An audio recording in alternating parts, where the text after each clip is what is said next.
The Denver Broncos achieved a commanding victory over the Cincinnati Bengals on Monday Night Football, securing a dominant 28-3 win and improving their record to 2-2 on the season.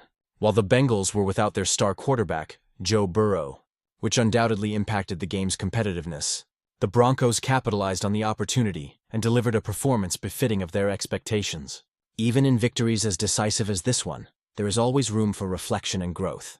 Let's take a closer look at the key takeaways from the game, starting with the positives that highlight the team's offensive progress. The good. Offensive synergy and resurgence. After a series of frustratingly inconsistent and lackluster performances in the early part of the season, the Broncos' offense finally found its rhythm.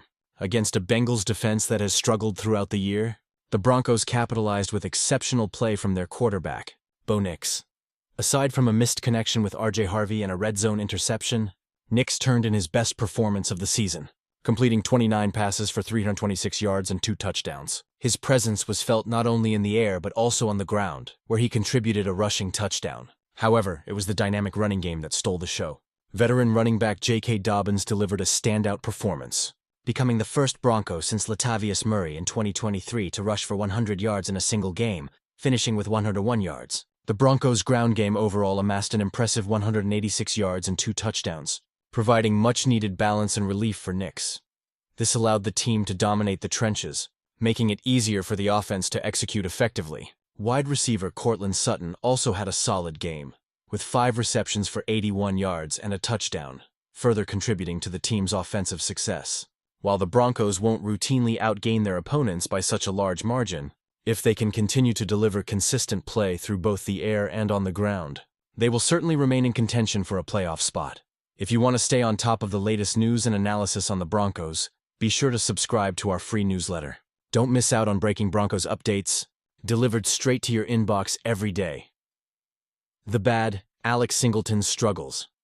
While not a complete disaster, linebacker Alex Singleton's performance stood out for all the wrong reasons. He displayed lapses in positioning that left him vulnerable in pass coverage, and there were moments where his tackling lacked the urgency needed for a starting linebacker. For much of this season, Singleton has been the most underperforming linebacker on the Broncos roster.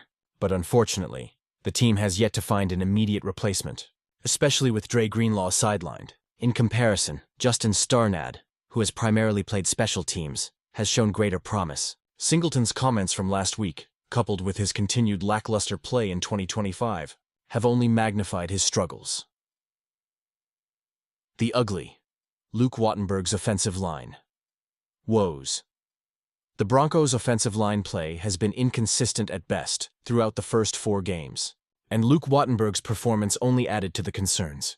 Wattenberg struggled both in pass protection and run blocking, allowing pressure to mount on Bo Nix and disrupting the Broncos' rushing attack. His evening was further marred by multiple penalties, including 2 holding calls, a snap infraction, and an ineligible man downfield penalty. While such mistakes may be more forgivable against a Bengals team that has not performed up to expectations, one can only imagine how the Broncos will fare against formidable opponents, such as the Philadelphia Eagles. With a defensive line featuring stars like Jordan Davis and Jalen Carter, Wattenberg's struggles may be magnified in the upcoming matchup.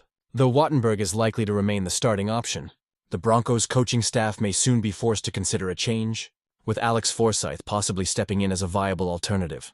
The takeaway: a promising yet challenging road ahead. All things considered, the Broncos' performance in primetime was certainly encouraging. They took care of business against a Bengals team that appears to be in disarray after just 4 weeks. However, the real test for this team will come when they face off against a true contender. The upcoming game against the Philadelphia Eagles will be a significant challenge, one that will provide a clear indication of the Broncos' potential. Should they manage to defeat the powerhouse Eagles, the sky will be the limit for this team in 2025.